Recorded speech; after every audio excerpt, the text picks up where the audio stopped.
एक इंसान जो इस्लाम छोड़ देता है उसको कहते हैं मुर्तद। क्या कहते हैं? मुर्तद। और मुर्तद की सजा क्या है इस्लाम में? कत्ल।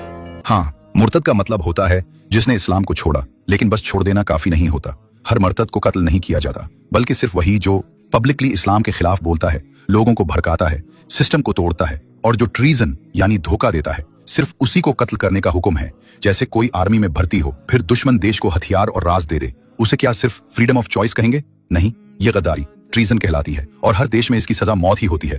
तो अगर कोई बंदा सिस्टम के अंदर घुस के फिर उसको तोड़ने की मुहिम साजिश शुरू करे तो वो अक्लमंद नहीं, फितना फैलाने वाला है और ऐसे लोगों को हर कानून में मौत ही की सजा है। तो इस्लाम का भी तो यही कानून है, तो इसमें गलत क्या है? जाहिल। अच्छा, जब पूछा जाता है इनके मौलवियों से कि भाई तुम फिर फ्रीडम ऑफ रिलीजन कहा गया और ये क्यों मौत की सजा है, तो कहते हैं इससे गद्दारी की। तो भाई ये गद्दारी कहां से हो गई? कुरान में लिखा है ला इकराह फिद्दीन, दीन में कोई जबरदस्ती नहीं। सूरा बकरा 256।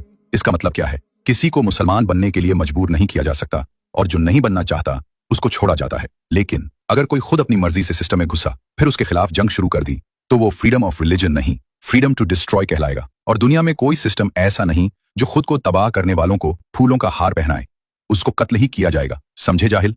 तो मतलब जो हिंदू मुसलमान बन रहा है फिर वो भी गद्दार है, फिर उसको भी कत्ल किया जाए सेम आर्गुमेंट की बुनियाद पे, तो ये गद्दारी कहां से हो गई?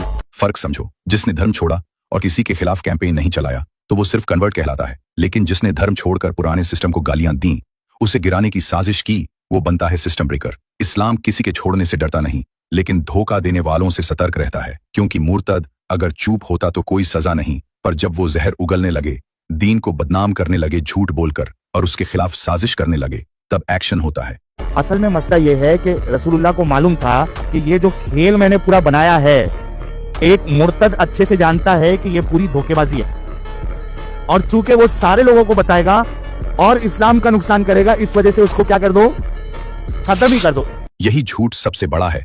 रसूल अल्लाह पीस बी अपॉन हिम वो हैं जो अपने दुश्मनों को माफ कर देते थे। जिन लोगों ने उनके चाचा का कलेजा चबाया उन्हें भी माफ किया। जो 13 साल तक तंग करते रहे, उन्हें मक्का जीतने के बाद कहा आज तुम पर कोई पकड़ नहीं। अब जरा सोचो, जिसने अपने खूनियों को माफ किया, क्या वो सिर्फ इसलिए मुर्तद को मारने का हुक्म देगा कि उसका खेल उजागर हो जाएगा? असल में तुम जैसों की सोच गंदी है, इसलिए हर चीज को चाल समझते हो। सुन जाहिल, इस्लाम कोई गली का झोंपड़ा नहीं जो तू केंचुआ बन के हिला दे। मुर्तद वो होता है जो सिस्टम में घुसता है, फिर उसमें आग लगाने की कोशिश करता है और सिस्टम सिर्फ उसे ही बुझाता है जो खुद जला रहा हो।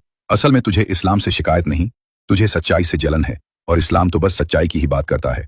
और मुर्तद की सबसे बड़ी तकलीफ ये होती है कि वो सिस्टम से तो बाहर आ जाता है पर अंदर की बेचैनी कभी नहीं जाती।